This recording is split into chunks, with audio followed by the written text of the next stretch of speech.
In this video, we are going to be breaking down how often should older men, especially men over 70, should masturbate, the benefits of masturbation, how it helps prevent prostate cancer, and how it helps improve your overall health.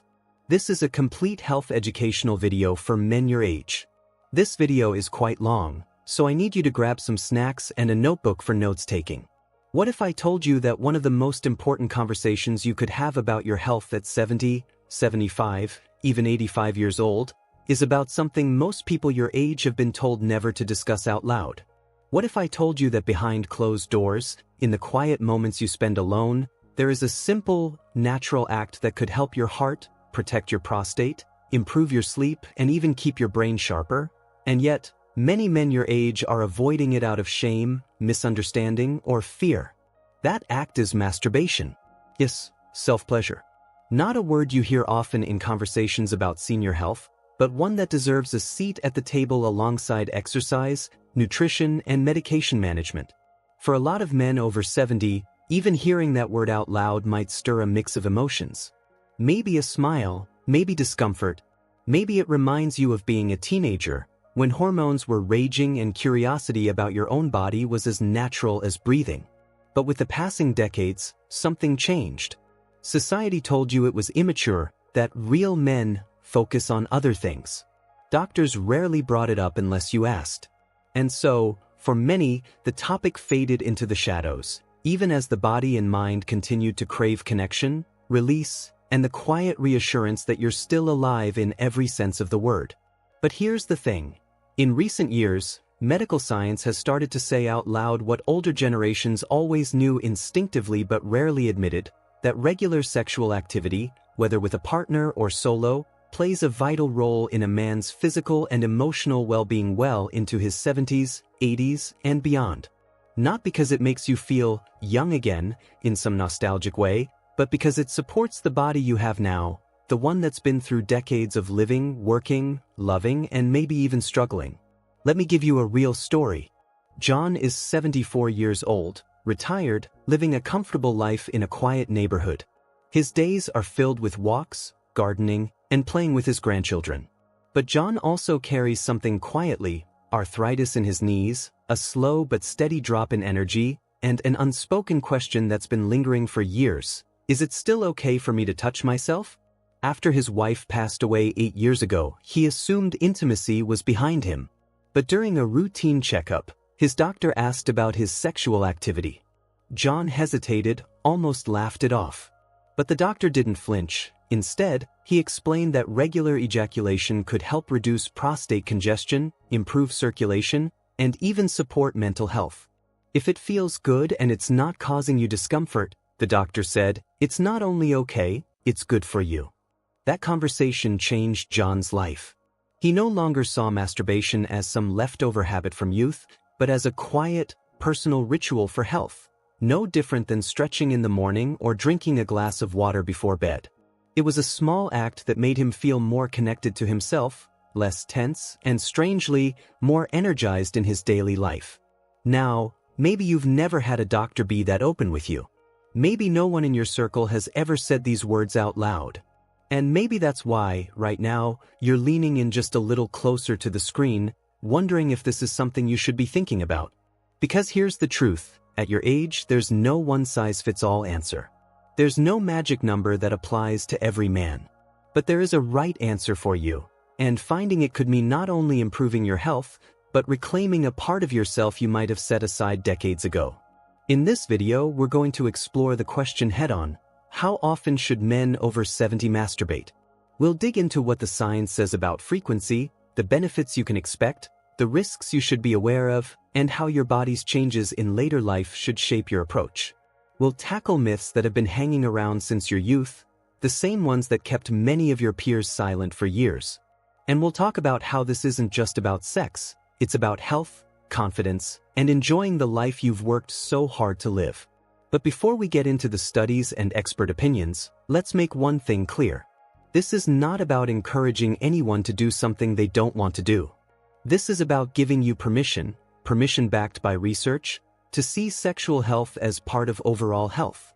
To treat this aspect of your life with the same respect you'd give to your diet, your exercise routine, or your sleep schedule.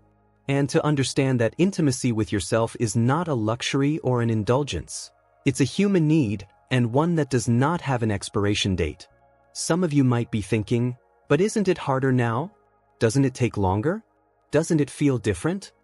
The answer is yes, and that's okay. Your body is not the same as it was at 25, and it's not supposed to be. Erections might take longer, sensitivity might be lower, recovery might require more time. But those changes don't mean you can't still enjoy pleasure, release, and connection. They just mean you might need to approach it differently, with patience and care, and in doing so, you might find new kinds of satisfaction you never noticed before. Others might be wondering about health conditions. What if I have heart disease? What if I'm on medication? What if I get tired easily? Those are valid questions, and in this discussion, we'll address how to approach masturbation safely, when to avoid it, and how to recognize if you're overdoing it. But for most healthy men over 70, moderate sexual activity, including masturbation, is not only safe, it's beneficial. And yes, there's still the question you really want answered. How often? You might expect me to say, every day, or once a week, or never, but the truth is, the answer lies in listening to your body's signals, your energy levels, and your emotional needs. Some men feel best with a few times a week. Others, once or twice a month. And for some, even once every few months is enough. It's about finding the frequency that leaves you feeling refreshed rather than drained, connected rather than obligated. So here's what I want you to keep in mind as we go deeper into this topic. You are not too old for this conversation. You are not too old for pleasure. And you are not too old to benefit from the physical, mental, and emotional health effects of sexual activity. Whether you live alone, with a partner, or in a senior community, your sexual health matters, and it's time to start talking about it openly, honestly, and without shame. By the time we reach the end of this discussion, you might be surprised by what you learn about your body, your mind, and the role this simple, private act can play in your overall well-being. You might even leave with a new perspective, one that makes you feel not only informed, but empowered. And maybe, just maybe, you'll feel a little lighter, a little freer, knowing that in this space, you can ask the questions you've been holding back for years. Because this isn't just about how often you masturbate. It's about how often you give yourself permission to feel alive. John's story isn't rare. In fact, the more you talk to men in their 70s and 80s, the more you realize that many share his experience, the quiet curiosity about whether sexual activity still counts for them, the hesitation to bring it up with doctors, and the private relief when they learn that yes, it is still part of health. Some only discover this in passing, through a casual mention in an article or a late-night conversation with an old friend who dares to be honest. Others never hear it at all, carrying silent assumptions for decades. Take Peter, 79, a widower who'd been living alone for nearly a decade. He'd given up on intimacy entirely, convinced it was a young man's game. Then one day, after a routine prostate exam, his urologist told him something he'd never expected to hear. You know, ejaculation helps clear out the prostate and keeps things moving. Think of it like cleaning the pipes. Peter laughed out loud, thinking the doctor was joking. But the doctor explained the science. Regular release reduces the risk of certain prostate issues by keeping the gland from becoming congested. It's not a magic bullet, but it's part of preventive care, just like regular exercise or drinking enough water. Peter went home that day feeling both amused and oddly validated. Here was permission, not from a magazine or some internet forum, but from a medical professional. And that permission unlocked something important, the sense that his sexual health wasn't something to be hidden or abandoned, but something to be nurtured, even celebrated in private. For decades, many men in your generation were taught to think of masturbation as a guilty habit, something to be outgrown like childish games. Religious teachings, social norms, and cultural silence painted it as shameful or even harmful. Those ideas stuck, even as medical science began to shift. You might remember the old myths, that it would sap your strength, make you weaker, dull your mind. And now, here we are with a lifetime of lived experience, discovering that the opposite can be true. Regular sexual activity, even solo, can sharpen the mind, improve mood, and strengthen the body. If you've ever had trouble sleeping, you know how precious rest is as you get older. What you might not realize is that sexual release triggers the release of oxytocin and prolactin, hormones that promote relaxation and help you drift off more easily. Some men in their 70s even find it's the best natural sleep aid they have, especially if they want to avoid heavy medications. And unlike a pill, it comes with the added benefit of improving circulation, which is essential for heart health at any age. Of course, it's not just the physical benefits.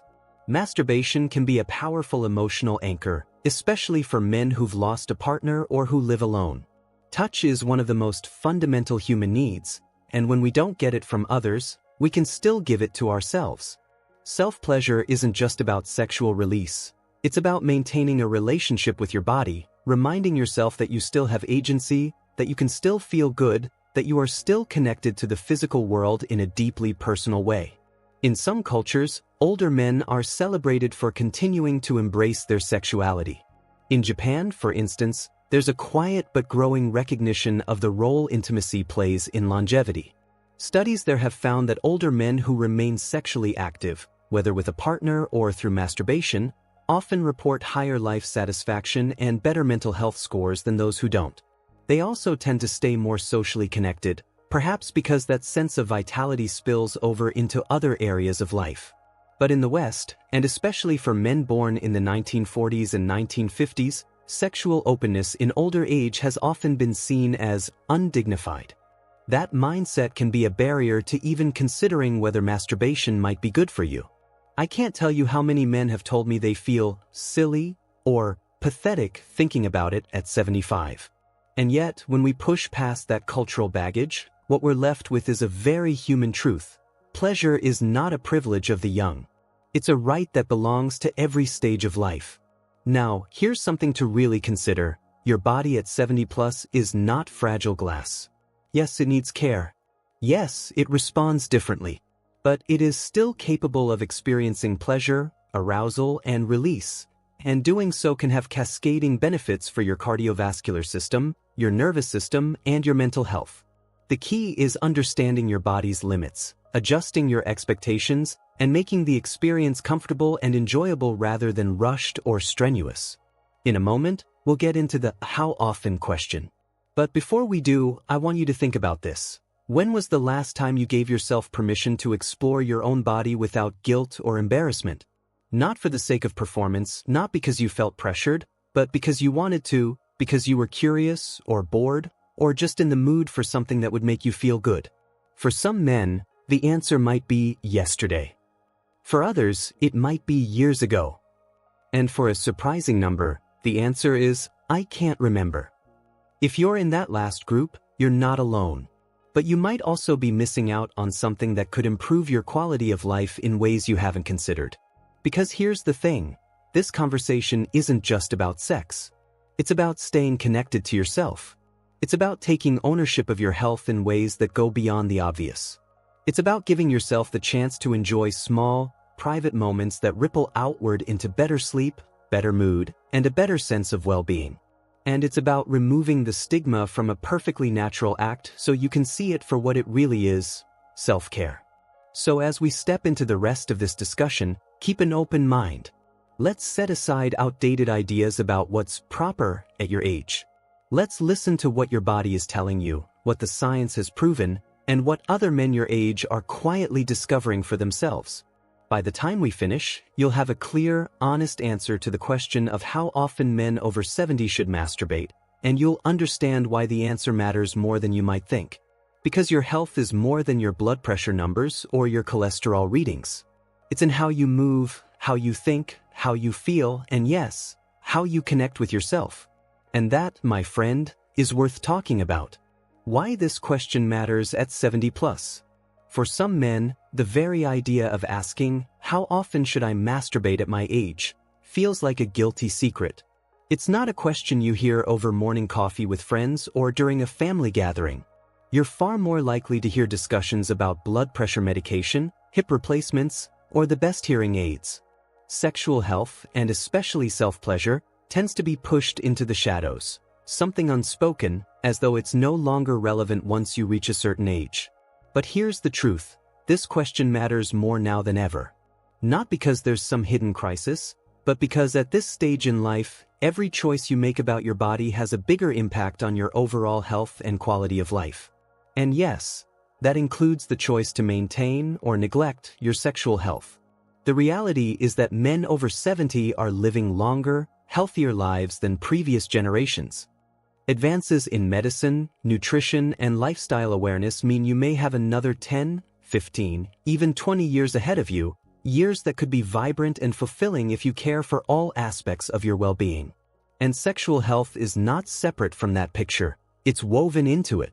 When you were younger, you might have thought about masturbation in terms of desire, pleasure, or even stress relief after a long day. Now, the context has shifted.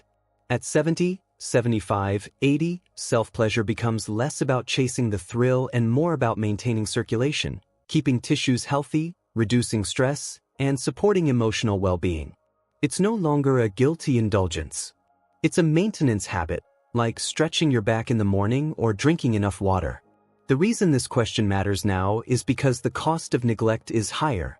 If you stop paying attention to your sexual health entirely, you risk more than just a diminished libido. You risk decreased pelvic floor muscle tone, reduced erectile function, increased feelings of isolation, and even higher levels of anxiety or depression. All of these can spiral into bigger health challenges, especially if you already live with conditions like high blood pressure, diabetes, or arthritis. Let's be clear, sexual activity, including masturbation, is not a cure-all. It won't replace a healthy diet, exercise, or medical care. But it's part of the toolkit, and at your age, every tool counts. A healthy 72-year-old who includes sexual activity in his weekly routine may experience better circulation, improved mood, and a stronger sense of vitality compared to someone who avoids it entirely. And there's another reason this conversation matters. The myths of your generation have left many men believing they're past their prime when it comes to sexuality. This belief is not just untrue, it's harmful. If you believe that sexual activity is only for the young, you're more likely to withdraw from experiences that could benefit you physically and emotionally. You might avoid touch altogether, thinking it's no longer appropriate for someone your age. But the human body never stops benefiting from intimacy, it just adapts. Consider this. In a landmark study conducted by the University of Chicago, researchers found that a significant percentage of men over 70 remain sexually active, and many report high levels of satisfaction with their sexual lives, even if they've had to adapt their habits to match their body's changing rhythms.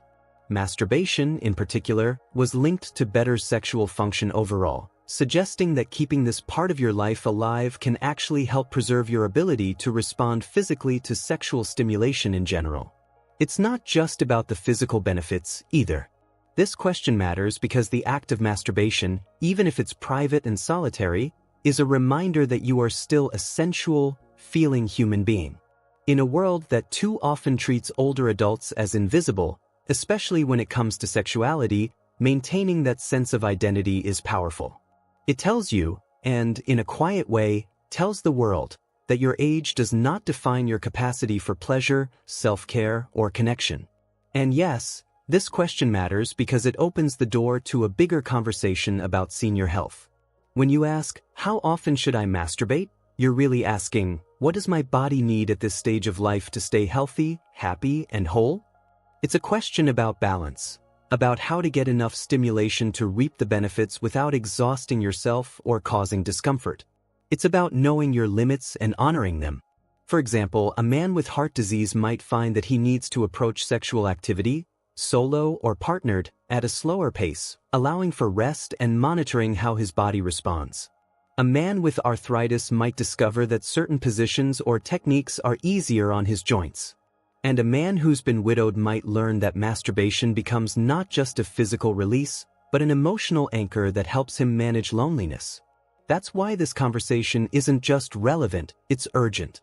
Because without it, too many men are left in the dark, making decisions based on outdated myths, misinformation, or sheer guesswork. They might avoid sexual activity entirely, thinking it's safer, when in fact moderate, regular activity could improve their quality of life. Or they might overdo it without realizing that excessive frequency could lead to soreness, fatigue, or temporary performance issues. It's also worth noting that this conversation matters to women, too, especially partners of older men. When you understand that masturbation at this age is not about dissatisfaction or disloyalty, but about health and maintenance, it can change the way intimacy is navigated in a relationship. In fact, some couples use masturbation as a way to keep sexual energy alive between them when physical limitations make partnered sex more challenging. If you take nothing else from this section, take this. Asking how often you should masturbate after 70 is not a silly question. It's not a perverted question. It's a health question. It's as valid as asking how much water you should drink or how often you should walk to keep your heart strong. And like any other health question, the answer is personal. It depends on your body, your lifestyle, your medical history, and your goals.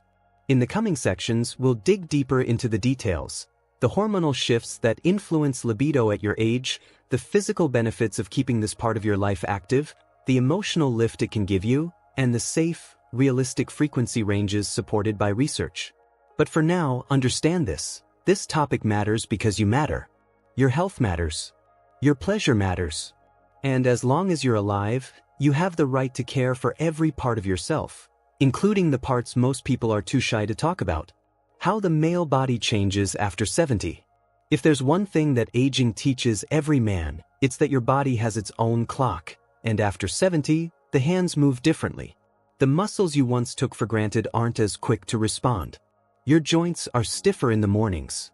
Recovery from any kind of physical exertion, whether it's yard work, a brisk walk, or even sexual activity, takes longer. And while these changes can be frustrating, they're also part of the natural rhythm of life. Understanding how your body changes after 70 is the key to understanding how masturbation, and sexual health in general, fits into your wellness routine. Because if you know why your body responds differently now, you can adapt your approach and keep enjoying pleasure safely without the discouragement that comes from expecting your 25-year-old self to walk back through the door. The first major change that affects sexual function is hormonal. Testosterone, the primary male sex hormone, naturally declines with age. This decline isn't sudden, it's been happening slowly since your late 30s or early 40s, but by 70, the cumulative effect is more noticeable. Lower testosterone levels mean changes in libido, muscle mass, bone density, and energy. It can also affect the firmness and duration of erections, the intensity of orgasms, and even the frequency of spontaneous sexual thoughts. But here's the important thing. Lower testosterone does not mean no libido. It simply means arousal may take longer, require more direct stimulation, and rely more on emotional or mental cues than it did decades ago. If you used to feel aroused just by visual cues or fleeting thoughts, you might now find that you need to engage more deeply, through touch, fantasy, or other forms of mental preparation, to achieve the same level of excitement. That's not a sign of failure. It's a sign your body is asking for a different rhythm.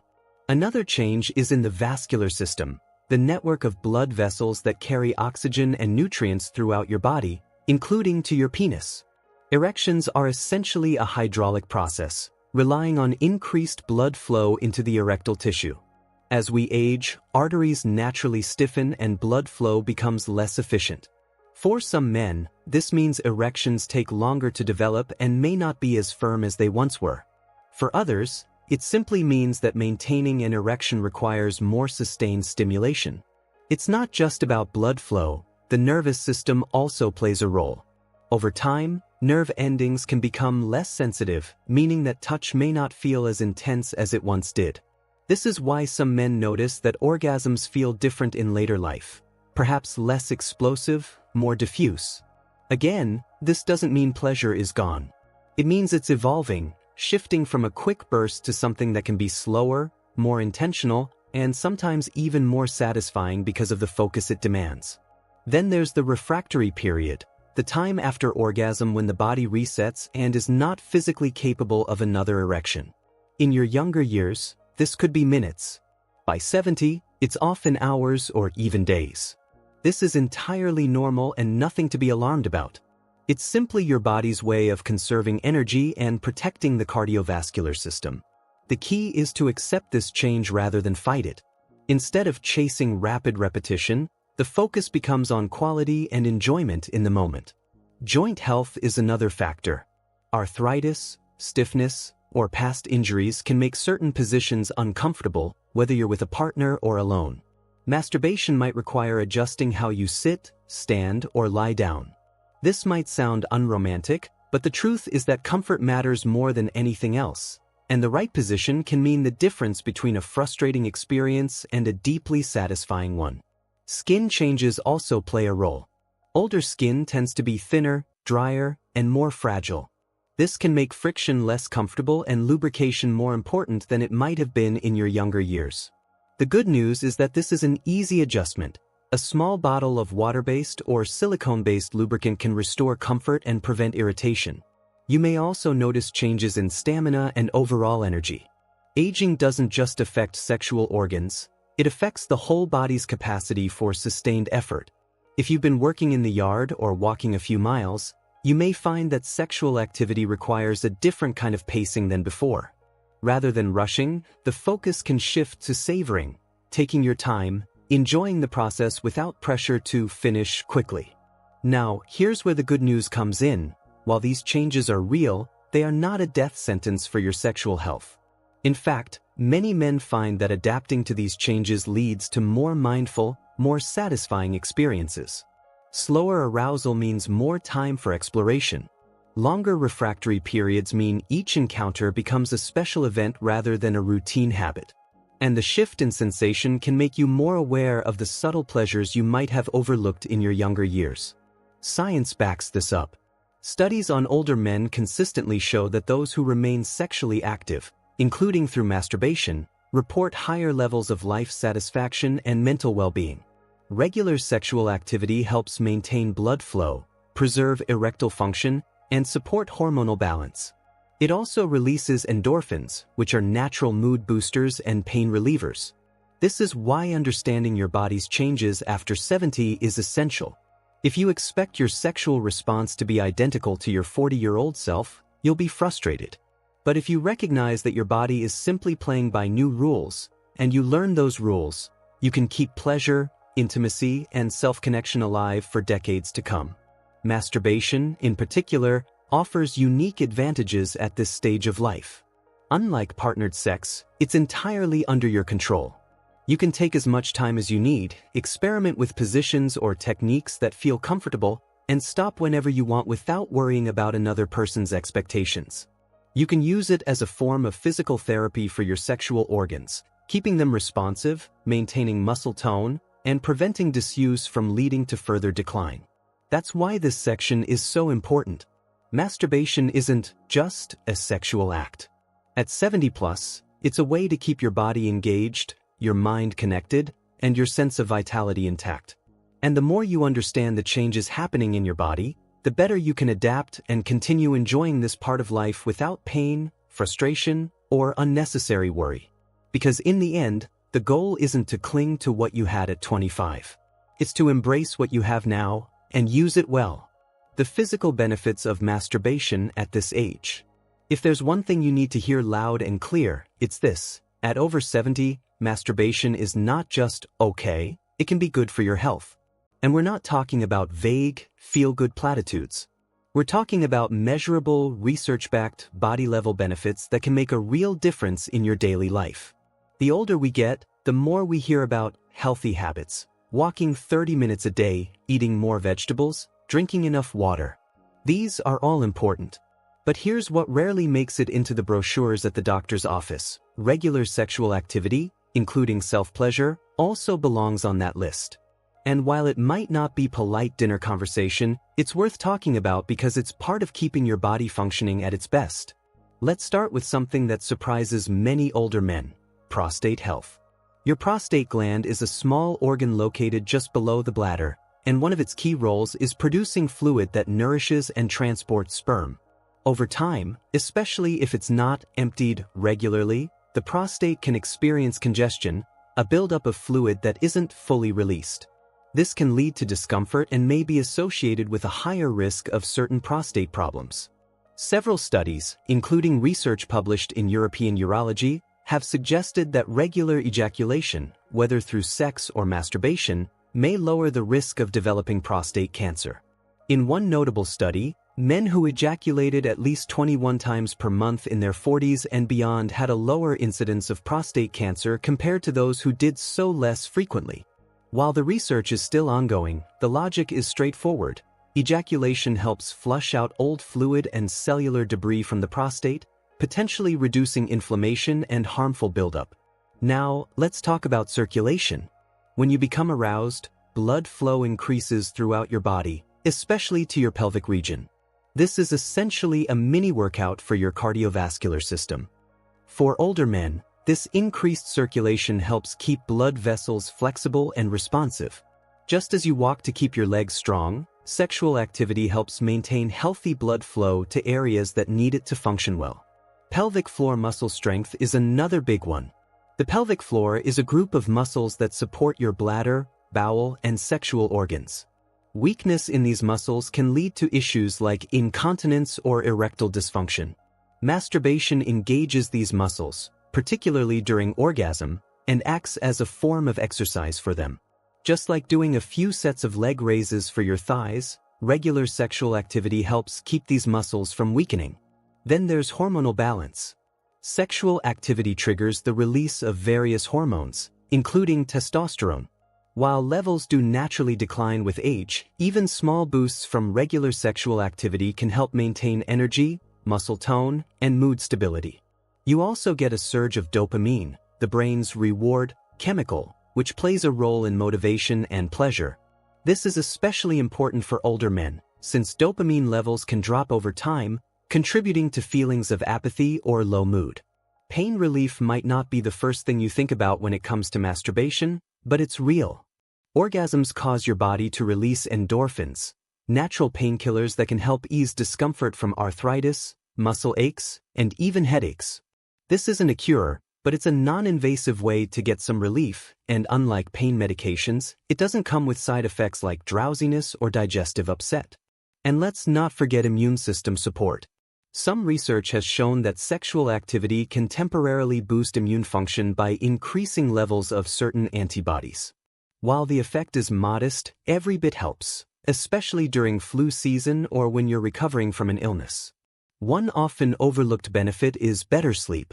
After orgasm, your body releases prolactin, a hormone associated with relaxation and satisfaction. It also triggers oxytocin, the so-called cuddle hormone, which calms the nervous system and helps you drift off.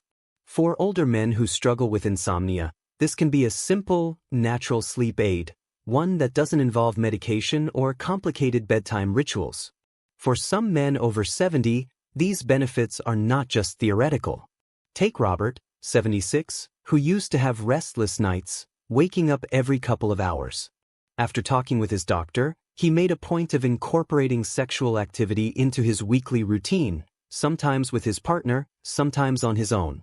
He noticed that on nights when he engaged in self-pleasure, he fell asleep faster and stayed asleep longer. The difference wasn't subtle, it was life-changing. Beyond the physical, there's also the matter of maintaining erectile function. The body works on a use it or lose it principle, and the penis is no exception. Regular erections, whether they lead to orgasm or not, help keep the erectile tissue healthy and the blood vessels responsive.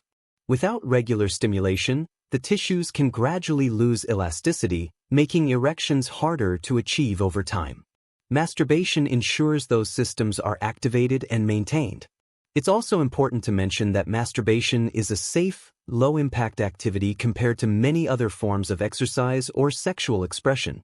There's no risk of sexually transmitted infections, no need to worry about performance anxiety with a partner, and no requirement for a certain level of physical stamina beyond what you can comfortably handle. You control the pace, the intensity, and the frequency, which means you can adapt it to match your body's needs perfectly. All of these benefits add up to something bigger: quality of life. It's not just about preventing disease or maintaining function. It's about feeling good in your own skin. It's about having something to look forward to that is entirely in your control. It's about keeping the door open to pleasure, connection, and vitality in a world that sometimes tries to close it once you hit a certain birthday. Masturbation at this age isn't a leftover habit from youth. It's a form of self-care with tangible health benefits. And just like walking, stretching, or eating well, it's something you can integrate into your routine in a way that supports your overall wellness. So when people ask, why talk about this? The answer is simple: because it works. Because it matters. And because your health, every part of it, is worth the effort. The mental and emotional benefits. We've already explored the physical advantages of masturbation at your age: the improved circulation, the prostate health support, the hormonal balance, the better sleep. But there's another side to this conversation that's just as important and maybe even more impactful: the mental and emotional benefits. Because when you're in your 70s, your mind and emotions aren't just passengers on this journey, they are the captains. They decide how much joy you get from each day, how motivated you are to care for your body, and how connected you feel to the world around you. And sexual activity, even when it's private and solitary, can nourish those parts of your life in ways you might not expect. First, let's talk about mood. As we age, it's not uncommon to face emotional challenges: retirement transitions, the loss of loved ones, health concerns, reduced independence. These changes can chip away at your sense of self. You might find yourself asking questions you never asked in your 40s or 50s. Am I still desirable? Am I still a man in the same way I used to be? Those questions, left unanswered, can quietly feed feelings of loneliness, sadness, or even depression. Here's where masturbation steps in as more than just a physical release. Sexual stimulation and orgasm trigger the release of neurotransmitters like dopamine and serotonin, chemicals that help regulate mood and promote feelings of happiness and satisfaction. This is not just a fleeting boost. For many men, it's a reminder that pleasure is still available, that their body is still capable of giving them something positive, even on hard days. It's also a form of stress relief. Life after 70 isn't free from tension. You might be juggling medical appointments, financial concerns, or family dynamics. Sexual activity is one of nature's most efficient stress management tools. It activates the parasympathetic nervous system, the rest and digest mode, which helps lower heart rate, reduce blood pressure, and quiet the mind. After orgasm, your body is flooded with oxytocin, the bonding hormone, which fosters feelings of calm and connection, even if the only person you're connecting with in that moment is yourself. Then there's the matter of self-esteem. One of the quiet realities of aging is that society often stops seeing older men as sexual beings. You might notice fewer glances from across the room, fewer flirtations, fewer moments when your presence is met with that spark of interest. For some men, this invisibility is liberating. For others, it can chip away at self-confidence. Masturbation can counteract that by keeping you in touch with your body and your sexuality, reminding you that you're still capable of desire and pleasure. It reinforces the message: I am still here, I still feel, and I still matter.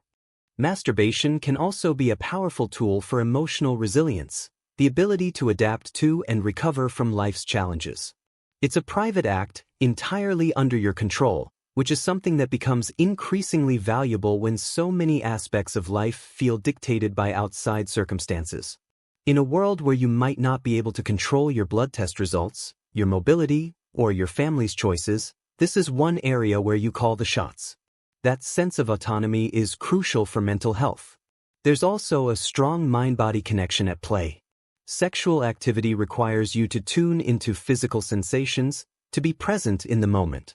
This is a form of mindfulness, and mindfulness is known to reduce anxiety, improve mood, and enhance overall well-being. When you're focused on touch, warmth, and pleasure, you're not replaying worries about tomorrow's doctor's visit or next month's bills. You're here now in your body, and that presence is profoundly grounding. And for men who have lost a partner, masturbation can serve as a gentle bridge back to intimacy with themselves. Grief changes the way we approach our bodies. Some men shut down that part of their lives entirely after a loss, feeling that it would be disloyal to seek pleasure again. But over time, rediscovering self-touch can be a way of healing, not replacing the person who's gone, but reconnecting with a part of yourself that still deserves care and attention. Another mental benefit that often goes unnoticed is cognitive stimulation. Sexual arousal and orgasm increase blood flow not just to the pelvic region, but to the brain. This increased circulation delivers oxygen and nutrients to brain cells, supporting cognitive function. There's even emerging research suggesting that regular sexual activity in older adults is linked to better memory performance and mental agility. While masturbation alone isn't going to prevent dementia or Alzheimer's, it can be one piece of the puzzle in keeping your mind active and engaged. We should also talk about loneliness, because it's one of the biggest emotional challenges facing older men. You can be surrounded by people, in a senior community, living with family, or in regular contact with friends, and still feel alone if you're missing a sense of physical closeness. Masturbation isn't a substitute for human companionship, but it can help ease the ache of touch deprivation. Touch is a fundamental human need, and giving it to yourself can help fill some of the emotional gaps when other forms of intimacy aren't available. For men in relationships, masturbation can also play an important emotional role. If your partner has health issues that limit their sexual activity, self-pleasure allows you to maintain your sexual health without putting pressure on them. This can reduce tension and resentment in the relationship, preserving emotional closeness in other ways. Some couples even incorporate mutual self-pleasure into their intimacy, using it as a way to stay connected without the physical demands of intercourse. And let's be honest, joy matters. At this stage of life, every source of joy, big or small, is worth holding on to. Masturbation can be one of those small joys, a private, reliable way to lift your mood, reduce your stress, and remind yourself that life still has pleasures to offer. It's not about chasing youth. It's about embracing the body and the life you have now, and finding ways to keep them vibrant. This is why the mental and emotional benefits of masturbation at your age are just as important as the physical ones. It's not simply about keeping the machine running, it's about keeping your spirit alive. It's about preserving your sense of identity, confidence, and connection in a world that sometimes forgets older men still have hearts that beat fast and minds that spark with desire. And perhaps most importantly, it's about giving yourself permission to feel good, without shame, without apology, and without the need for anyone else's approval. Because at the end of the day, your emotional health is yours to protect, and this is one tool you can use anytime, anywhere, for as long as you live. Common myths and misconceptions for seniors. If you grew up in the 1940s, 50s, or 60s, chances are the first things you learned about masturbation weren't from a doctor's office, a health textbook, or a legitimate medical source. More likely, they came from whispered playground conversations, church sermons, stern warnings from parents, or sensationalized articles in old magazines. And while the world has changed in many ways, those early lessons, or rather, early fears, have a way of sticking with you even 50 or 60 years later. The problem? Most of them were wrong. Completely, utterly, scientifically wrong. But here's the thing. Back then, people weren't necessarily trying to deceive you maliciously. Society simply didn't have the same level of openness or scientific understanding we do now. Talking about sexual health was considered indecent in polite company. As a result, myths and moral judgments filled the space where facts should have been. If we're going to have an honest conversation about how often men over 70 should masturbate, we need to clear the air and strip away the lies you may have been carrying for decades. So let's break down the most common myths and the truth behind them. Myth number 1. Masturbation is only for the young. This is perhaps the most persistent myth, and it's rooted in the idea that sexuality has an expiration date. Society loves to present intimacy as something that belongs exclusively to people in their 20s, 30s, and maybe their 40s if they're lucky. Once you hit a certain age, you're expected to step quietly out of the sexual spotlight and into the role of grandparent, mentor, or elder statesman, wise, respectable, and entirely desexualized. The truth? Your sexual self does not have an expiration date. Human beings are sexual creatures for life. Studies on senior sexuality have consistently shown that men and women well into their 80s and 90s still enjoy sexual activity, whether with a partner or alone. Your body might change, your desires might evolve, but the capacity for pleasure remains. In fact, Many older men report that the emotional and mental rewards of sexual activity become even richer with age, precisely because they've learned to slow down, savor, and appreciate the experience more deeply. Myth number 2, masturbation is harmful to your health. If you were raised in a strict household, you may have been told that masturbation could cause blindness, hair loss, acne, or even insanity. These warnings sound ridiculous today, but they were widely believed for centuries. The fearmongering dates back to 18th and 19th century moral campaigns, when masturbation was blamed for everything from epilepsy to weakness of character. Modern science has dismantled these claims entirely. There is no credible evidence linking masturbation to any long-term physical harm in healthy individuals. On the contrary, as we've discussed in earlier sections, regular ejaculation can promote prostate health, improve circulation, and even help with sleep. The only real harm comes from overdoing it to the point of physical soreness, and even that is temporary. Myth number 3, it's unnatural at your age.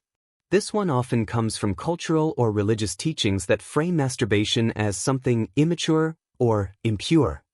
Once you're married, the idea goes, all sexual activity should involve your spouse. And once your spouse is gone or unable to participate, your sexual life is expected to quietly end. But here's the reality. Masturbation is one of the most natural human behaviors there is. It has been observed in men and women across all ages, cultures, and even in other primates. It's a built-in way for your body to explore and enjoy itself, independent of anyone else's involvement. And for seniors, it's not just natural, it's often the safest, most accessible form of sexual expression available. Myth number 4, it will make you weaker or drain your energy.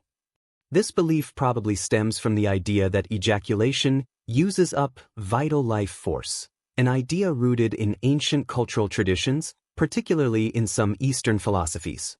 While certain spiritual practices do advocate for limiting ejaculation for specific purposes, there is no scientific evidence that masturbation drains long-term energy or harms overall vitality. Yes, you may feel relaxed or even a bit sleepy afterward.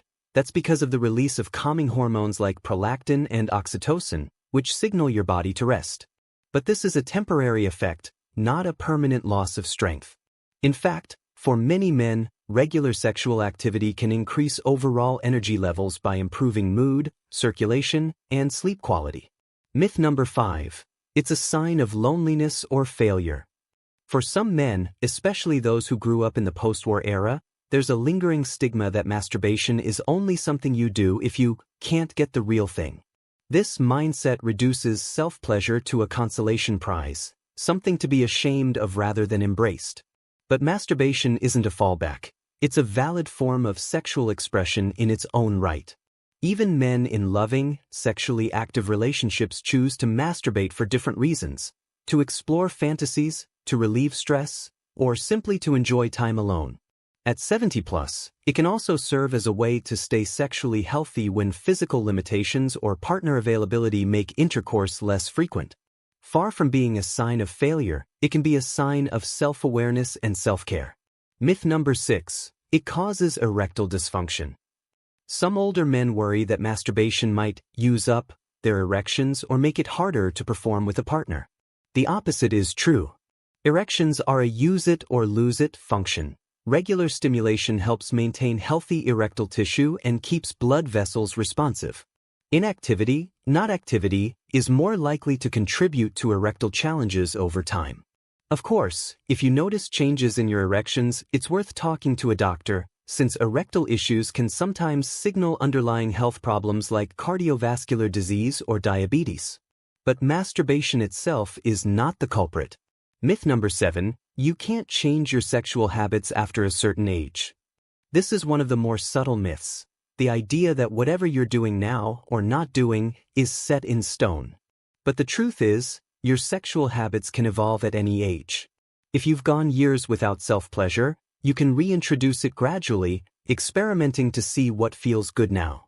If you've always done it one way, you can explore new positions, rhythms, or even incorporating aids like lubricants or stimulation devices designed for seniors.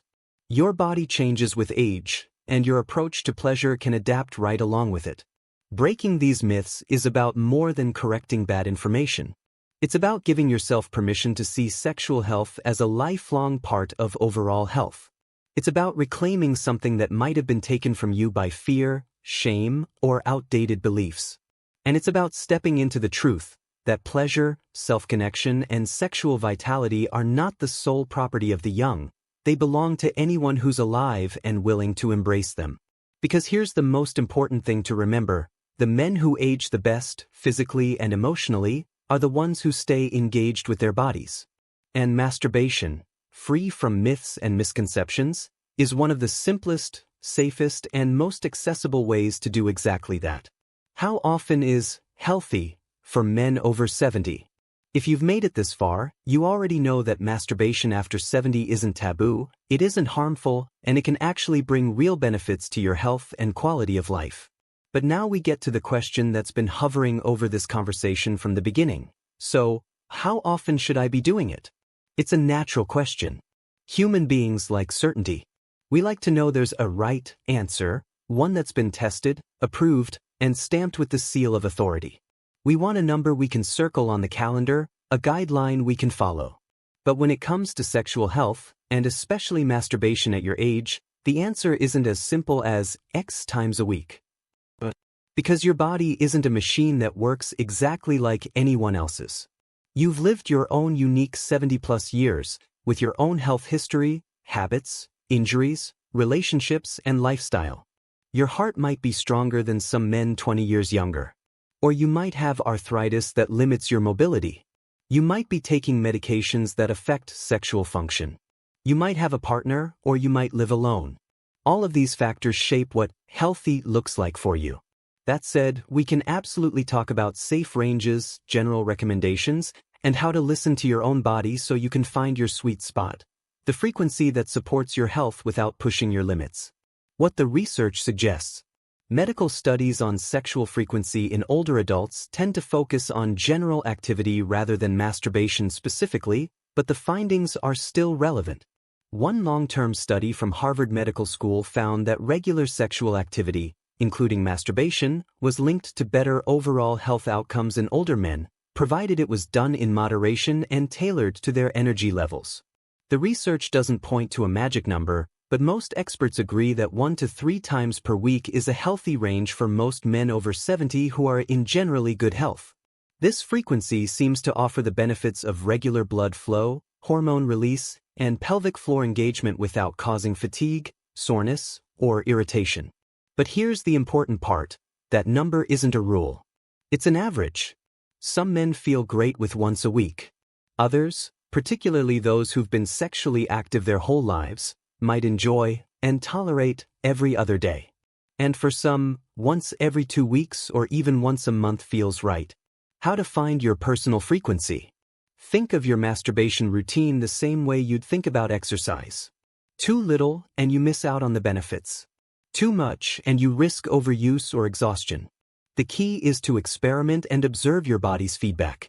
Start by asking yourself, how do I feel after a session? Energized? Relaxed? Or tired and sore? Am I noticing any irritation, especially on the skin? Is my interest in sexual activity steady, increasing, or decreasing? Do I feel better mentally and emotionally after, or am I just going through the motions? If you find that you feel good afterward, sleep better, and wake up with decent energy the next day, you're probably in your ideal zone. If you start feeling fatigued, achy, or uninterested in daily activities, you might be overdoing it. The role of health conditions. For men with heart disease, high blood pressure, or respiratory issues, the act of sexual activity, even solo, does put mild strain on the cardiovascular system. For most healthy men over 70, this isn't a problem. But if you have a heart condition, it's worth discussing with your doctor, especially if you experience shortness of breath or chest discomfort. Diabetes is another consideration. Men with diabetes are more prone to nerve damage, neuropathy, which can reduce sensation. This might mean you need more stimulation or longer sessions to reach orgasm, which can change your ideal frequency. And let's not forget medications. Some prescriptions, especially for blood pressure, depression, or prostate issues, can affect libido and erectile function. If you're on these, your natural frequency might drop, and that's okay. The goal isn't to hit a number, it's to find a rhythm that works with your current health, not against it. When to adjust your frequency? Your ideal frequency isn't set in stone. You might go through weeks or months when you feel more sexually interested and others when you're focused on different priorities. That's normal. But here are a few signs you might need to adjust. If you're feeling drained or sluggish afterward, scale back a bit. If you're feeling pent up, restless, or irritable, you might benefit from adding a session or two. If you notice physical irritation, take a break for a few days and use more lubrication next time. If you start feeling guilty or pressured, remind yourself that this is about health and enjoyment, not obligation. Quality over quantity. At this stage of life, it's worth remembering that the quality of the experience matters far more than how often it happens. A slow, unhurried session where you truly enjoy the sensations, maybe incorporating massage, deep breathing, or even a warm shower beforehand, can be far more beneficial, physically and mentally, than checking off a number just because you should. You might even find that spreading sessions out makes each one more satisfying, since you're giving your body and mind time to build anticipation. For many men over 70, the best routine isn't daily, it's a few well-spaced sessions a week that feel like a treat, not a chore. What doctors quietly recommend? While most doctors won't bring up masturbation unless you ask, many in geriatric and urology practices quietly encourage their patients to stay sexually active in whatever way works for them. They know it keeps pelvic muscles strong, promotes healthy blood flow, and supports mental well-being. Some even go so far as to say that if you're in good health, there's no upper limit to frequency, as long as you're comfortable and it's not interfering with daily life. One urologist I spoke to compared it to hydration. If you're thirsty, drink. If you're not, don't force it. But if you go too long without, your body starts missing out on the benefits. The bottom line number. If you really want a number, here it is. For most healthy men over 70, 1 to 3 times per week is an ideal range. It's enough to support your physical and emotional health without pushing your stamina too far. But, and this is the part most people skip, your best number is the one that feels right for you. If you feel great at twice a week, stick with it. If once every 2 weeks works better, that's fine too. And if you have a week where you feel like doing it more often, there's no law against it. Listen to your body, watch for signs of fatigue, and let your frequency adapt naturally. Because in the end, healthy is personal. It's not about keeping up with anyone else's routine. It's about supporting your own health, pleasure, and peace of mind, and that's something only you can decide. When to be cautious or avoid masturbation. Up to this point, we've talked about how beneficial masturbation can be for men over 70, physically, emotionally, and mentally. But as with any aspect of health, there are moments when it's best to slow down, make adjustments, or even hit pause for a while. These moments aren't meant to scare you. They're about keeping you safe, comfortable, and confident, so your sexual health habits continue to work with your body instead of against it. One of the biggest advantages of masturbation compared to partnered sex is that it's self-regulated. You decide when, how, and how often. That means you can instantly adapt to how you're feeling without worrying about another person's expectations. But it also means you need to be the one paying attention to your body's signals, because no one else can feel what you're feeling. Immediately after major surgery, whether it's hip replacement, heart surgery, prostate surgery, or any other significant medical procedure, your body needs time to heal. The act of sexual arousal, orgasm, and the physical movements involved in masturbation, even though they may seem mild, still require muscle contractions, changes in blood pressure, and the release of certain hormones. For example, after heart surgery, your doctor will likely give you a recovery timeline for physical activity. Masturbation might not be listed explicitly, but it should be thought of like any other mild physical exercise. If you're told to avoid heavy lifting or vigorous activity for 6 weeks, that same guideline should apply to sexual activity, unless your doctor clears you earlier.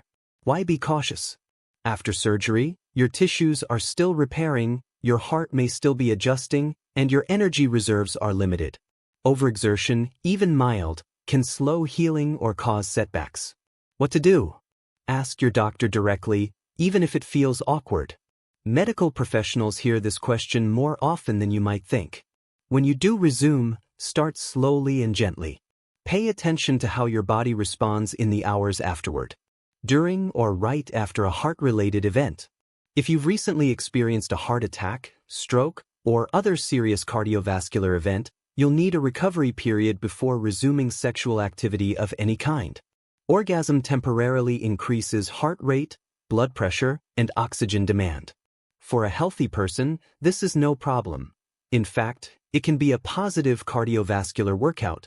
But right after a heart event, your system may not be ready for even short bursts of exertion. Why be cautious? Even though the average strain of sexual activity is similar to climbing 2 flights of stairs, that's still too much for some people immediately after a cardiac event. What to do? Work with your cardiologist to determine when it's safe. Some men are cleared within a few weeks, others may need longer. If you're nervous, start with very gentle stimulation without aiming for orgasm, so you can gauge your tolerance. Prostate or pelvic pain.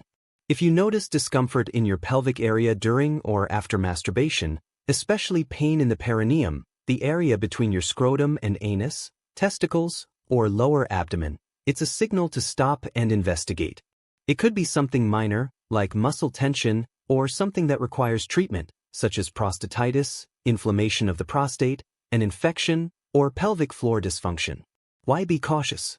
Pain is your body's way of saying something's not right. Continuing could make the problem worse. What to do? Take a break for a week or 2 and see if the pain improves. If it persists, see a urologist. In many cases, treatment is simple and effective, allowing you to return to your routine. Skin irritation or injury.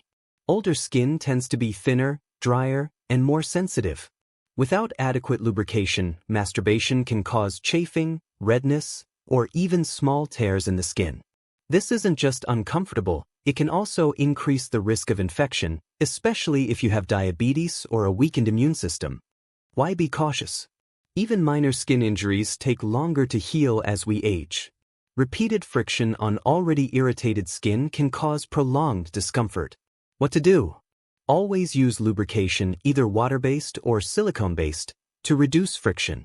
If irritation occurs, take a break until it's fully healed. Moisturize daily to keep skin healthy. Overexertion and fatigue. One of the most common issues men over 70 face with masturbation isn't injury or disease. It's simply overdoing it.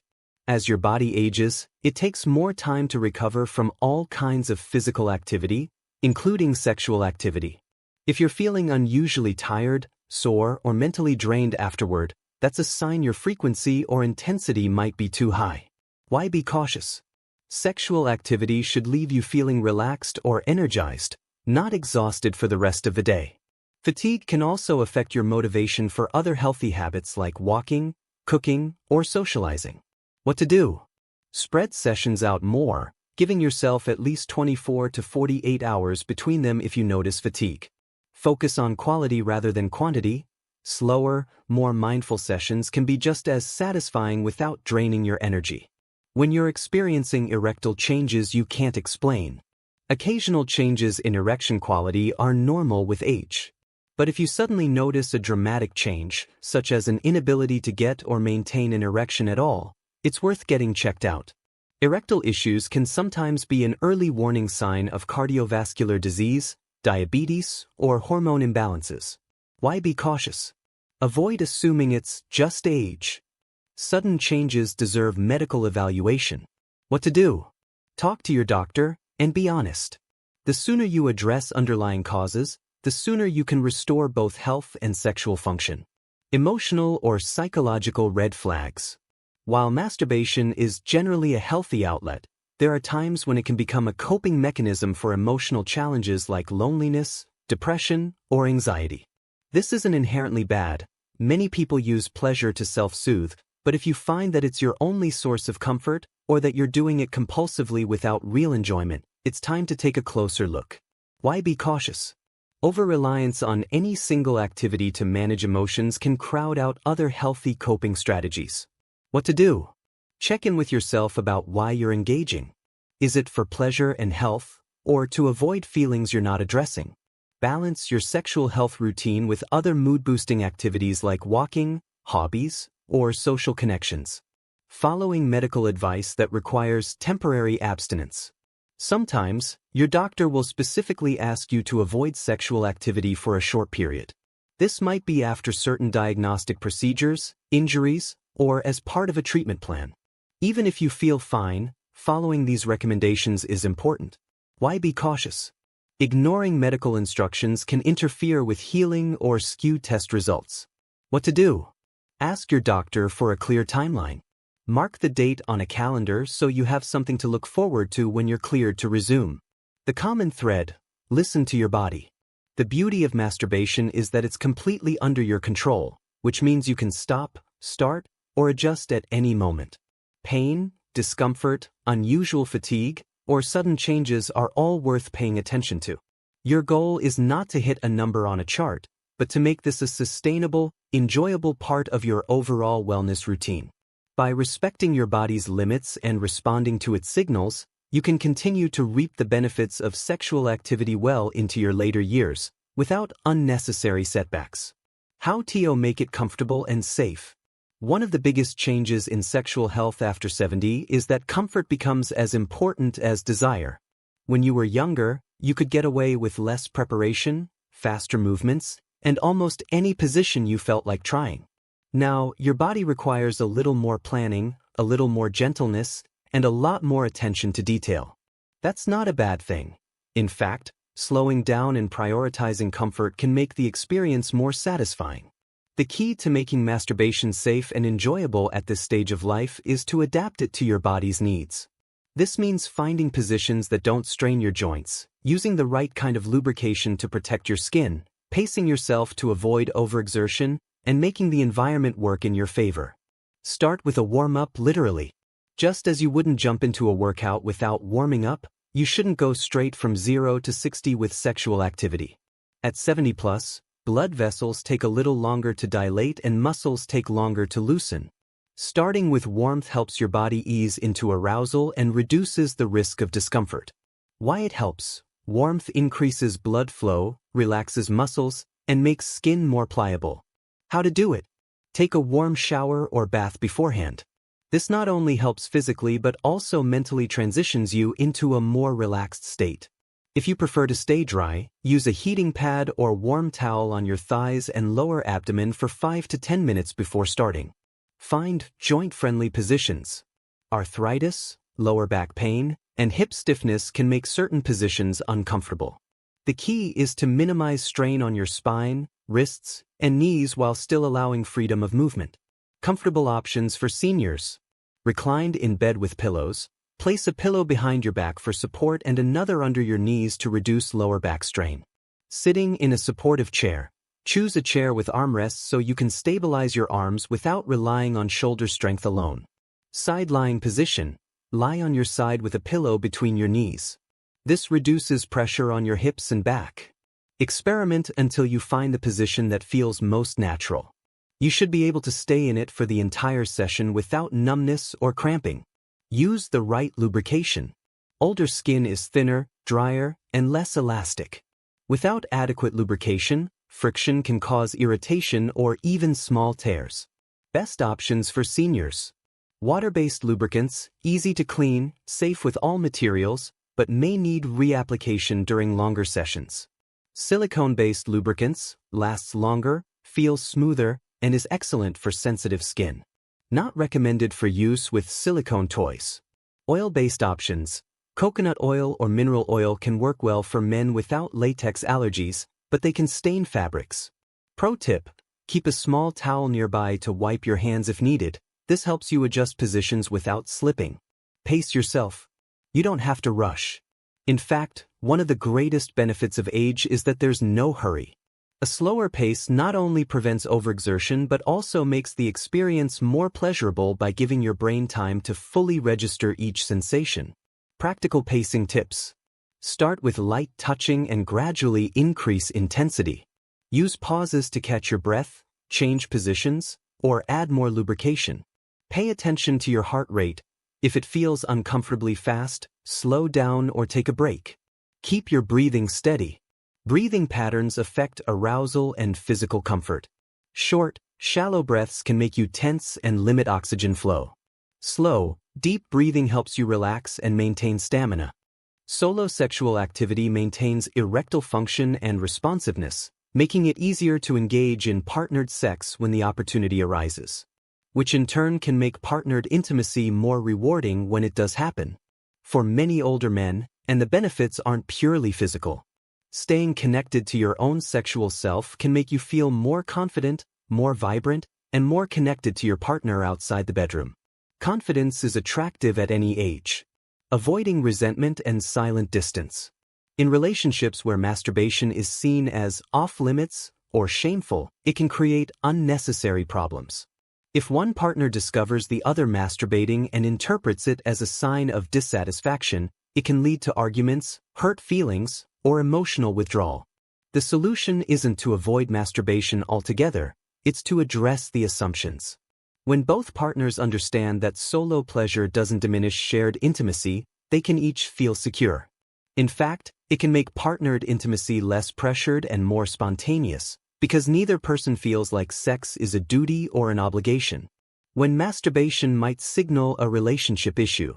Of course, like anything else, context matters. If masturbation starts replacing all forms of physical connection with your partner, not just sex, but touch, affection, and closeness, it's worth asking why. Is there an unresolved conflict? Has communication broken down? Are you avoiding intimacy because of emotional issues, rather than physical limitations? Masturbation itself isn't the problem in these cases. It's a symptom that the relationship might need more attention in other areas. The healthiest approach is to treat it as part of the larger conversation about how you and your partner connect, physically and emotionally. The takeaway for couples. At 70+, masturbation can be a valuable and healthy part of a relationship. It can relieve pressure when sex drives differ, provide an outlet during illness or recovery, enhance trust through open communication, and even serve as a form of shared intimacy. The key is transparency, mutual respect, and understanding that solo pleasure is not a competitor to your relationship, it's a complement. When viewed this way, masturbation doesn't just coexist with partnered intimacy. It supports it, nurtures it, and helps sustain sexual connection for as long as both partners want it. What science says about lifelong sexual health? We've talked about feelings, myths, and practical advice, but at some point, every man wants to know, what do the facts say? That's what this section is about, the hard evidence. Because while common sense and personal experience are important, there's something reassuring about knowing that your instincts are backed by decades of research. And in recent years, the science of lifelong sexual health has expanded in ways that directly apply to men in their 70s and beyond. The takeaway from the latest studies is simple: sexual activity, including masturbation, can be a positive force in your health for as long as you choose to keep it in your life. The body and brain don't suddenly lose the capacity for sexual pleasure, they adapt. And research shows that those who adapt along with them tend to live healthier, more satisfying lives. The link between sexual activity and longevity. Several large-scale studies have examined whether sexual activity influences life expectancy. One of the most referenced is a 10-year British study published in the British Medical Journal, which found that men who had more frequent orgasms had a 50% lower mortality rate than those who did not. It's important to note, this doesn't prove that sexual activity directly causes longer life. But it does suggest a strong correlation between staying sexually active and overall health, possibly because sexual activity improves cardiovascular function, supports hormonal balance, reduces stress, and strengthens immune response. For older men, this means masturbation isn't just about pleasure, it's potentially a sign of overall vitality. If your body is still capable of sexual arousal and release, that's a reflection of underlying systems, heart, blood vessels, nerves, that are functioning well enough to support it. Prostate health and ejaculation frequency. We touched on this earlier, but it's worth repeating with the science front and center. Research from the Journal of the American Medical Association followed over 30,000 men for nearly 2 decades and found that those who ejaculated more frequently, 21 or more times per month, had a lower risk of developing prostate cancer compared to those who ejaculated less often. The theory is that ejaculation helps flush out the prostate gland, reducing the buildup of potentially harmful substances. While the exact protective mechanism is still being studied, most urologists now acknowledge that regular ejaculation, through sex or masturbation, can be part of a prostate-friendly lifestyle. For a man over 70, this doesn't mean you need to match that 21 per month figure. Remember, the benefits scale with your health and comfort level. But it does mean that regular activity is preferable to long stretches of complete sexual inactivity. Brain health and cognitive function. A fascinating area of research in the last decade has been the effect of sexual activity on brain health. A study in the Journals of Gerontology found that older adults who remained sexually active scored higher on certain cognitive tests, particularly those involving memory, verbal fluency, and spatial awareness, compared to those who were inactive. Sexual activity increases blood flow to the brain, delivers oxygen and nutrients to neurons, and triggers the release of neurochemicals like dopamine, oxytocin, and endorphins. These not only boost mood but may also support neural connectivity, the brain's ability to form and maintain healthy pathways. For seniors, masturbation can be a consistent and accessible way to stimulate these processes, even when partnered sex isn't always available. It's not a replacement for other brain-healthy habits like physical exercise, mental challenges, and social connection, but it's a legitimate addition to the list. Immune function and stress reduction. Chronic stress is a silent killer, especially in older adults. It weakens the immune system, increases inflammation, and raises the risk of heart disease, diabetes, and depression. Sexual activity is one of the body's built-in stress management systems. Studies have shown that orgasms trigger a measurable drop in cortisol, the body's main stress hormone. Lower cortisol means better immune response, improved digestion, and more stable blood pressure. Even a single session of masturbation can bring temporary relief from stress, and over time, that adds up to real health benefits. In fact, a small study from Psychological Reports found that sexual arousal and orgasm increased levels of certain immune markers in the blood, suggesting a potential boost in the body's ability to fight off illness. While this effect is short-term, it's one more reason regular activity can be part of a well-rounded health routine. Sexual health as a marker for overall health. One thing doctors have noticed for decades: changes in sexual function often reflect changes in overall health. Try this. Inhale deeply through your nose for a count of 4, hold for 2, then exhale slowly through your mouth for a count of 6. Doing this periodically during your session helps regulate your body's stress response and keeps you in control. Use supportive surfaces. If you're lying down, make sure your mattress is supportive enough that you're not sinking uncomfortably or straining to keep your hips in position. If you're sitting, use a sturdy chair with cushioning for your back and seat. Some men find that masturbating in a semi-reclined position on a sofa or recliner is the most comfortable option, since it supports both the back and legs without requiring you to hold yourself upright. Protect your skin. Older skin heals more slowly and is more prone to dryness. This means even minor irritation can last longer and be more uncomfortable than it used to be. Prevention tips. Moisturize daily, especially in the groin area, to keep skin supple. Trim nails to avoid accidental scratches. Avoid using soaps or cleansers directly on the genitals before a session, as they can strip natural oils. Manage your environment. Your environment can make a big difference in both safety and enjoyment. A room that's too cold can make muscles tighten, while one that's too warm can cause fatigue more quickly. Lighting, sound, and privacy also matter. Environment checklist. Temperature. Keep the room comfortably warm. Lighting. Dim lighting can help you relax, but make sure it's bright enough to avoid tripping hazards if you move around. Privacy. Lock doors or choose a time when you won't be disturbed. The mental ease this provides will help you enjoy the moment more. Know when to stop. Part of staying safe is knowing your limits.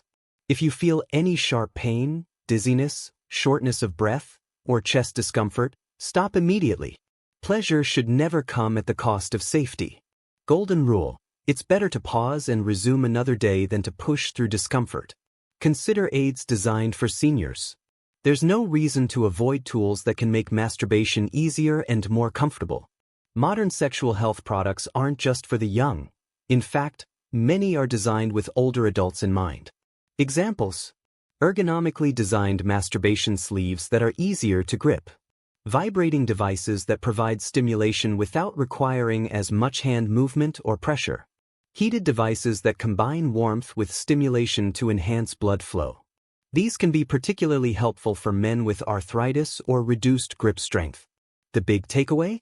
Masturbation at 70+ should be an act of kindness toward yourself, not a strain. If you set yourself up for comfort, with the right position, pace, lubrication, and environment, you'll be able to enjoy the benefits without fear of injury, pain, or fatigue. And the more enjoyable and comfortable it feels, the more likely you are to make it a healthy, consistent part of your wellness routine. The role of masturbation in relationships at 70+.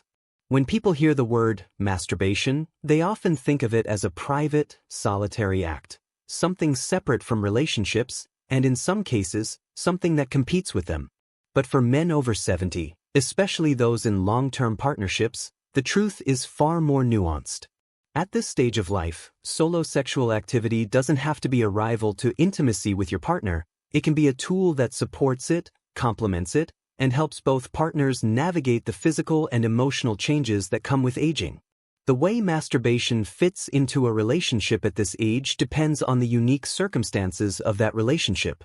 Some men are married or partnered to women or men who are still sexually active and enthusiastic. Others are with partners who, due to health issues, menopause-related changes, or simply shifting desires, have less interest in sexual activity. Some live apart from their partners due to healthcare needs or geographical distance. And of course, many are widowed or divorced and dating again, or considering it. The first thing to understand is that solo pleasure is not a betrayal of shared intimacy. This is one of the most persistent myths that damages relationships, especially in older couples. Masturbation is not a sign that your partner is failing you, that you're unsatisfied with them, or that you're cheating. It's simply a different form of sexual expression, one that's entirely self-directed and can meet needs that might not be fully addressed through partnered activity. When partners have different sex drives, one of the most common situations in later life is a mismatch in sexual desire. Maybe you still have a strong libido, while your partner's interest has faded. This could be due to hormonal changes, chronic pain, medications, or emotional factors. Rather than allowing frustration or resentment to build, masturbation can be a healthy outlet that relieves pressure on the relationship. It means you don't have to suppress your sexual needs or push your partner into intimacy they're not ready for. And in turn, your partner doesn't have to feel guilty for not matching your level of desire. This can actually reduce tension and make the non-sexual aspects of your relationship stronger because you're removing one source of potential conflict. Supporting intimacy during illness or recovery. Illness, surgery, or ongoing medical conditions can limit a partner's ability to engage in sexual activity. If your partner is dealing with something like joint pain, fatigue, or incontinence, the physical demands of sex may simply be too much at times. In these moments, masturbation allows you to maintain your sexual health and release tension without adding to your partner's discomfort. Some couples even navigate these situations by having open conversations about solo activity being on the table as a normal part of life. Far from creating distance, this kind of honesty can bring partners closer because it acknowledges reality without shame or secrecy, enhancing communication and trust. One of the great benefits of being in a long-term relationship in your 70s is that, by now, you've had decades to learn how to talk to each other, hopefully about even the tricky topics. Masturbation can be one of those topics that, once discussed openly, actually increases trust. Imagine telling your partner, "There are days when I want to be sexual, but I know you're not in the mood or it's uncomfortable for you, so I take care of it myself. It's not about replacing you, it's about making sure I stay healthy and balanced." That kind of conversation removes the secrecy and misunderstanding that can lead to feelings of rejection or suspicion. It turns masturbation into something that's understood, accepted, and even supported in the relationship. Shared masturbation as a form of intimacy. For some couples, masturbation becomes something they share, either watching each other, taking turns, or even doing it side by side. This can be a great option for those who enjoy the closeness and erotic connection of being together but find intercourse too demanding or uncomfortable. It also allows each partner to control their own pace and stimulation, which can be especially helpful if one partner needs more time or gentler touch. This can lead to surprisingly intimate experiences because you're showing each other how you like to be touched and responding in real time. Maintaining desire and connection. Sexual desire is like a muscle. The more you use it, the more it stays active.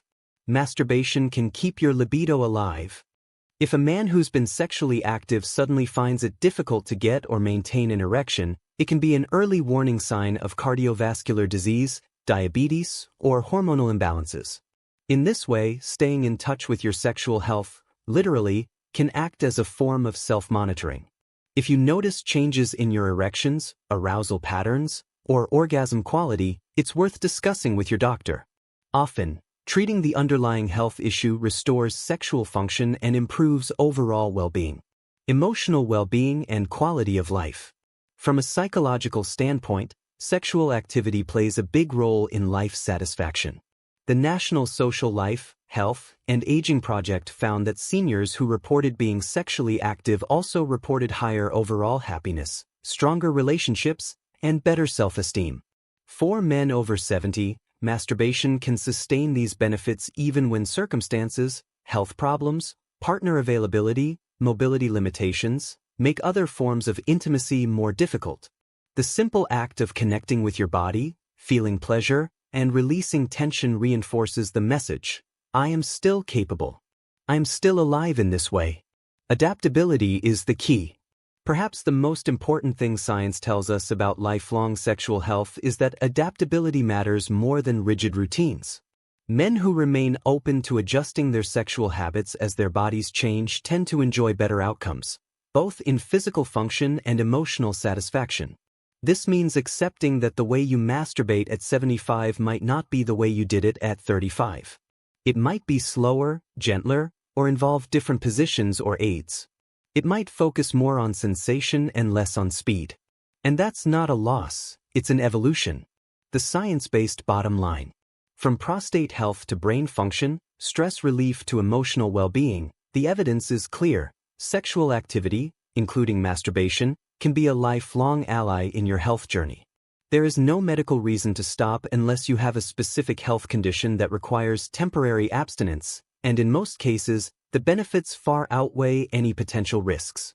The men who age best are the ones who remain curious, adaptable, and willing to keep nurturing their bodies, not just through diet and exercise, but through pleasure.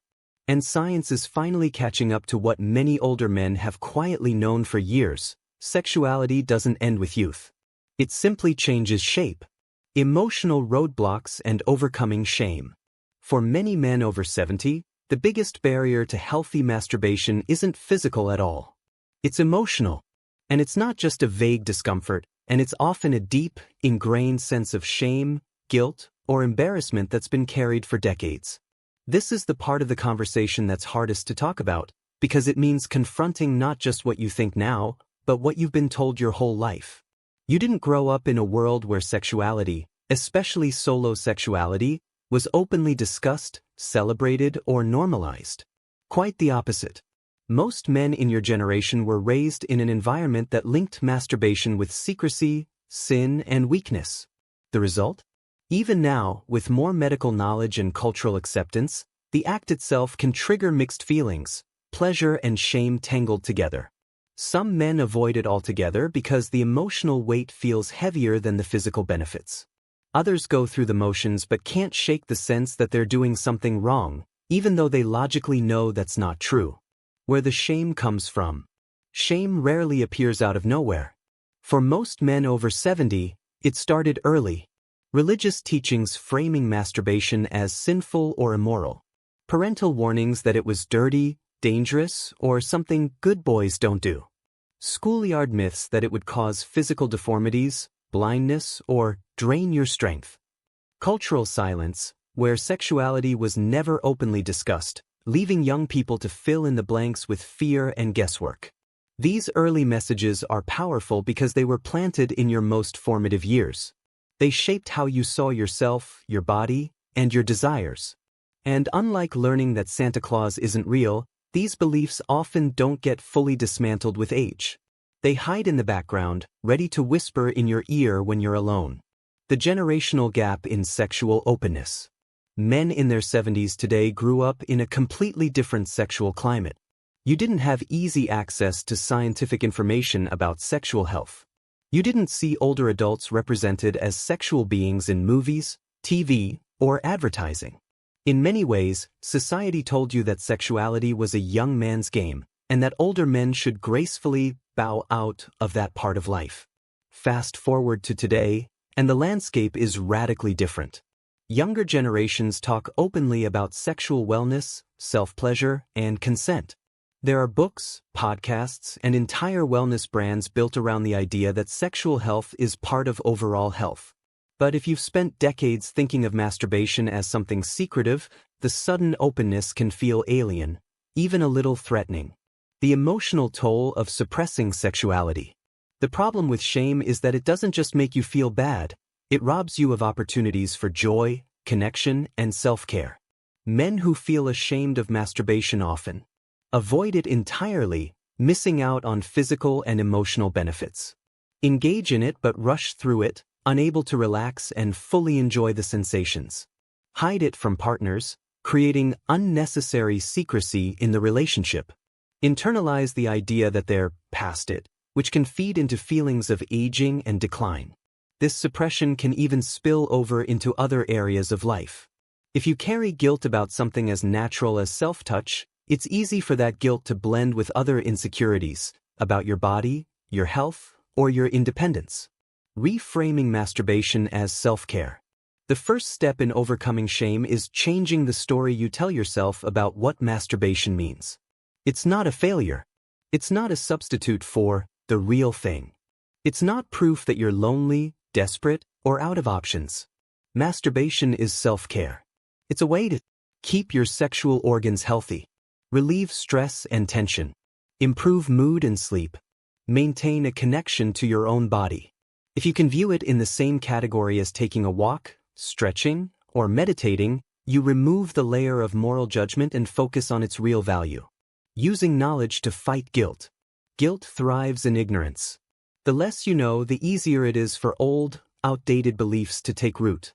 But every scientific study you've read in this guide, every fact about prostate health, cardiovascular benefits, and mental well-being is a piece of armor against that guilt. You can't erase the early conditioning entirely, but you can counter it with facts. The next time you feel shame creep in, remind yourself, I am doing something that doctors recommend for my age and health. This is maintenance for my body, not a moral failure. Talking about it with your partner. If you're in a relationship, secrecy around masturbation can make shame worse. Even if your partner is open-minded, hiding your sexual habits can make them feel taboo, which reinforces the idea that they're wrong. Being honest can be liberating. I've been learning more about how self-pleasure supports men's health as we age. It's something I want to keep in my life, and I want you to know about it. This isn't about replacing intimacy with you, it's about keeping myself healthy so I can keep showing up for us. These conversations might feel awkward at first, but they replace secrecy with understanding. Private doesn't have to mean secretive. It's important to distinguish between privacy and secrecy. Privacy means it's personal and for you, like taking a solo walk or reading a book in peace. Secrecy means you're hiding it out of fear of judgment. Choosing privacy is healthy. Operating in secrecy feeds shame. Make a clear mental distinction. I'm keeping this private because it's my personal time, not because I'm doing something wrong. Practicing without pressure. Sometimes shame shows up as performance anxiety, even when you're alone. You might feel pressured to finish quickly, or prove to yourself that you still have it. This can make the experience tense rather than pleasurable. Give yourself permission to slow down. Explore without an agenda. Touch doesn't have to lead to orgasm every time to be valuable. This shift in mindset can break the cycle of rushing and guilt. Accepting the evolution of desire. Another hidden source of shame is comparing your current sexual self to your younger self. You might remember being able to become aroused instantly, orgasm multiple times, or stay hard for much longer. Now, things take more time. This isn't a decline, it's evolution. Your body is older, but it's still capable. You can't shame yourself into regaining your 25-year-old response time. But you can embrace the pleasures that come with this stage: slower buildup, deeper relaxation, and less pressure to perform. The long-term benefit of letting go of shame. Men who release sexual shame in their later years often notice unexpected benefits beyond the bedroom. They feel more confident socially, more relaxed in their bodies, and more open to joy in general. That's because sexual shame is heavy, and when you set it down, you move through life a little lighter.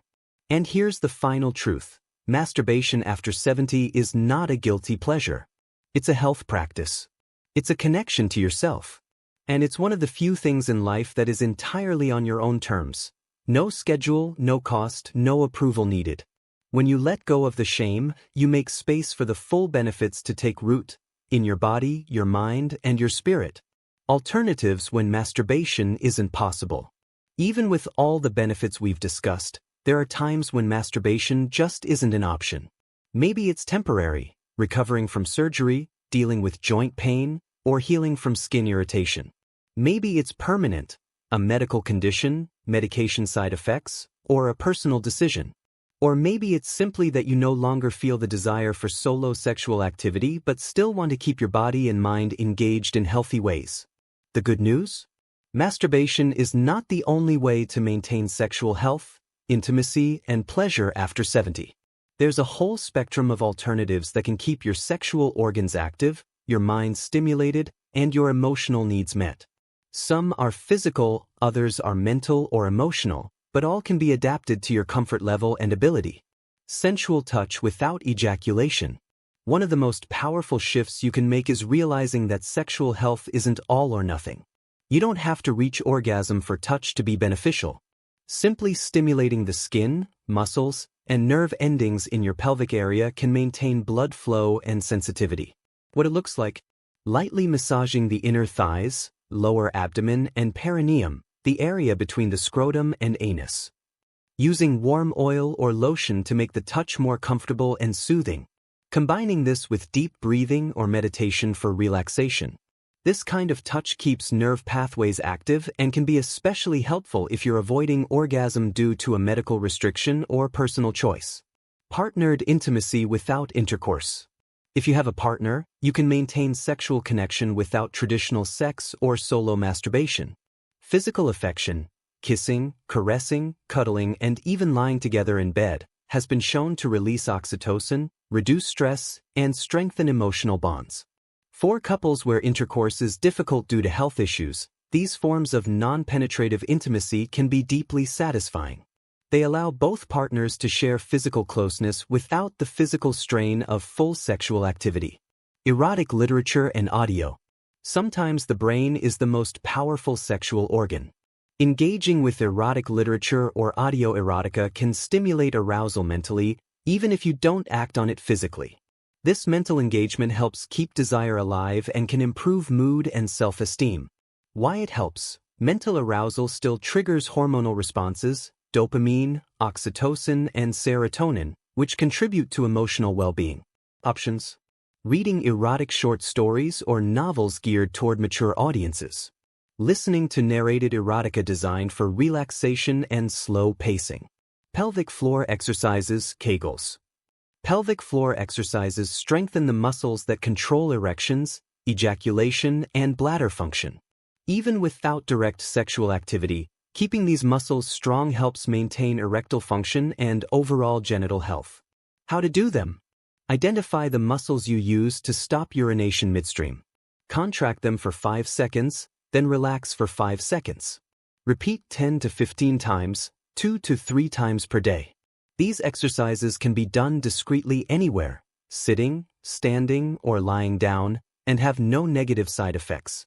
Sensory play. If physical limitations make traditional masturbation uncomfortable, you can explore other forms of sensory pleasure. This could include Using a warm towel or heated blanket to relax muscles. Applying scented oils or lotions to stimulate the senses. Listening to soothing or sensual music while practicing self-touch on areas like the chest, arms, or legs. The goal is to awaken the body's pleasure response without necessarily involving genital stimulation. Massage therapy. Professional massage isn't sexual in nature, but it offers many of the same benefits. Increased circulation, relaxation, stress relief, and the emotional comfort of touch. For men who miss the physical closeness of a partner, regular massages can be a valuable part of maintaining emotional balance. If you have a partner, you can also exchange non-sexual massages at home as a way to maintain touch and connection. Sex toys designed for accessibility. For men who want to maintain sexual stimulation but can't use their hands easily due to arthritis or reduced mobility, there are devices designed for ease of use. Some are hands-free, others require minimal grip. Examples: automatic strokers that do the motion for you. Vibrating cushions or pads that can be positioned comfortably. Heat-enhanced toys to simulate natural body warmth. These options allow you to enjoy stimulation without the physical strain that traditional masturbation might require. Guided imagery and fantasy practice. Sexual fantasy doesn't always have to lead to physical action. Spending time imagining sensual or erotic scenarios can keep the mental aspects of sexuality alive. You might picture a past experience, a fictional scenario, or a combination of both. This mental engagement stimulates the brain's arousal centers, which still sends beneficial hormonal and circulatory responses through the body. Physical exercise for sexual health. Regular exercise, walking, swimming, yoga, or light strength training, improves blood flow, hormone balance, and stamina, all of which support sexual function. Even if you're not engaging in sexual activity, keeping your cardiovascular system healthy makes it easier to return to it later if you choose. Some exercises, like yoga and tai chi, also improve flexibility and pelvic floor strength, directly supporting sexual health. Emotional connection and socializing. Loneliness is one of the biggest threats to well-being in later life, and it can diminish sexual interest over time. Staying socially connected, through friends, family, clubs, or volunteer work, supports your mood and keeps your mind engaged. Emotional satisfaction often translates into a healthier outlook on all forms of intimacy. The mindset shift. The most important part of finding alternatives to masturbation is realizing that sexual health is not a single act. It's a spectrum of experiences, sensations, and emotional connections. Whether you're touching yourself, being touched by someone else, or simply engaging your mind in erotic or sensual thought, you're keeping that part of yourself alive. Masturbation is one tool in the kit, but it's not the only one. And knowing that can take the pressure off, especially during times when it's not possible or appealing. Building a healthy routine. You've now seen just how much masturbation, and sexual health in general, can contribute to your well-being after 70. You've also seen the myths dismantled, the benefits laid out, and the safety considerations explained. But here's the truth: knowing the facts is only half the battle. The other half is turning those facts into a consistent, sustainable routine that works for your life. And that's important, because sexual health, like physical fitness or nutrition, thrives on regular attention. It's not about obsessing over it or forcing it into a rigid schedule. It's about integrating it into your week in a way that feels natural, comfortable, and beneficial. When you were younger, sexual activity might have been spontaneous or driven by strong, frequent urges. At 70+, your body may not send those same signals as often, which means you may need to be more intentional. That's not a loss. It's simply a shift in how you approach this part of your health. Setting the foundation, mindset matters. The first step in building a healthy routine is seeing sexual activity, including masturbation, as a legitimate part of self-care. If you treat it as something optional or frivolous, it will always be the first thing to disappear when life gets busy, stressful, or tiring. Instead, place it in the same category as taking a walk for your heart, stretching for your joints, drinking water for hydration, eating vegetables for your immune system. It's a habit that supports physical health, mental clarity, emotional balance, and even social confidence. When you internalize that truth, you give yourself permission to make time for it without guilt. Finding your frequency sweet spot. From Section 6, we know there's no one-size-fits-all number, but a range of 1 to 3 times per week is ideal for many men in good health. Your goal is to find the rhythm that leaves you feeling better afterward, physically and mentally, without fatigue or irritation. How to determine your frequency? Start with once a week for a month. Notice how you feel after and the following day. If you feel more energized, better rested, or in a better mood, try adding a second session per week. If you feel drained, scale back.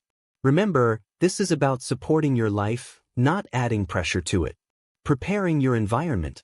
Comfort and privacy are critical for making this routine something you actually look forward to. Think of it like setting up a home workout space. If it's inviting, you'll be more likely to use it. Key elements. A warm, comfortable room. Temperature matters more as we age. A supportive surface, bed, recliner, or cushioned chair. Good lighting that feels relaxing. Lubrication within reach. A towel nearby for easy cleanup. Even if you live with others, choosing a time when you won't be interrupted can transform the experience from a rushed task to a mindful ritual, making it a full-body experience. A healthy sexual routine for men over 70 doesn't just focus on the genitals. It's about engaging the whole body. This approach not only enhances pleasure but also boosts circulation, flexibility, and awareness of your body's signals. Practical tips. Start with light touch on your arms, chest, and thighs before moving to more direct stimulation. Include stretches or gentle movements before and after to keep muscles loose. Use deep breathing to maintain relaxation and stamina. Listening to your body. As you integrate sexual activity into your week, tune into your body's feedback. Are you feeling more rested and relaxed? Has your mood improved? Is your sexual function, erection quality, arousal time, steady or improving?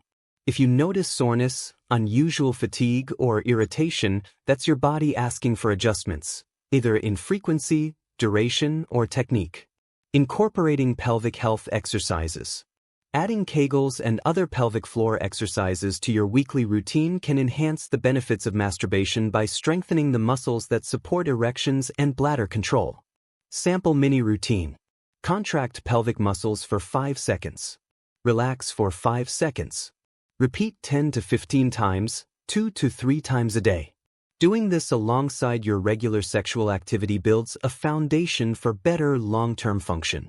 Blending physical and mental stimulation. For some men, arousal isn't purely physical at this age, it's as much about mental engagement. You can keep things fresh and exciting by incorporating elements that stimulate the imagination. Erotic literature or audio stories. Sensual music. Guided fantasy or memory recall of past experiences. This keeps your mind engaged and helps maintain the psychological side of desire. Tracking your progress without pressure. It may sound clinical, but tracking your activity for a month can help you understand what works best for you. You don't need detailed notes, just jot down the date, how you felt before, how you felt after, any physical or emotional observations. Over time, patterns will emerge that show your ideal routine. Staying flexible.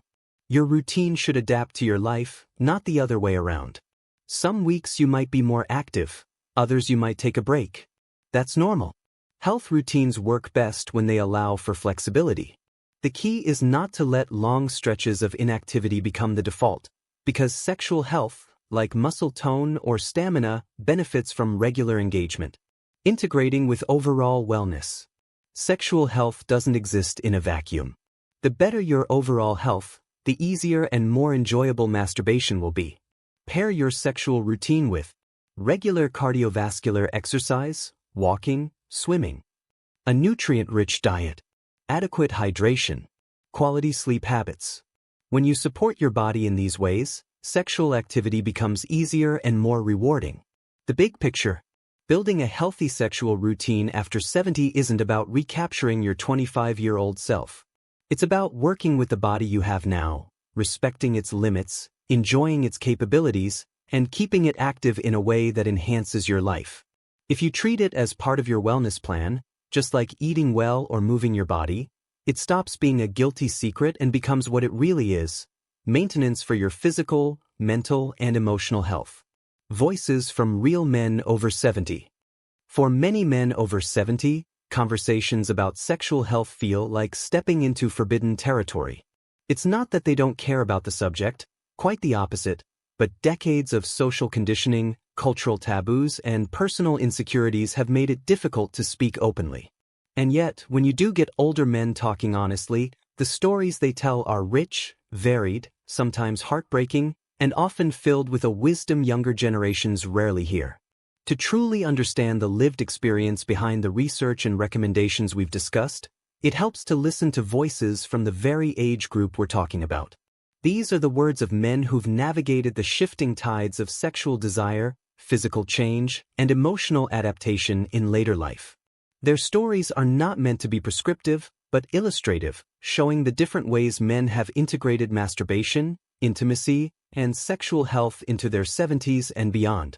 Walter, 74, it's not about frequency anymore. Walter is a retired mechanical engineer from Ohio. For decades, he had what he calls a predictable sex life: weekly intimacy with his wife, occasional masturbation when traveling for work. But after his wife passed away at 68, things changed. At first, I thought my sex life was over, Walter says. I didn't feel much drive, and honestly, I didn't think it was appropriate for a man my age to still be thinking about that stuff. But then I realized it's not about age, it's about what makes you feel alive. Walter now masturbates once or twice a week, often in the morning after his walk. I've found I don't need to push for it to happen. If the mood comes, I let it. And if it doesn't, I don't worry. The benefit for me is more about relaxation and keeping my body responsive. Jorge, 78, adapt and adjust. Jorge, a retired carpenter from Texas, has arthritis in his hands that makes the physical act of masturbation difficult. I used to get frustrated, he admits. I wanted to keep doing what I always had, but it was just uncomfortable. His solution?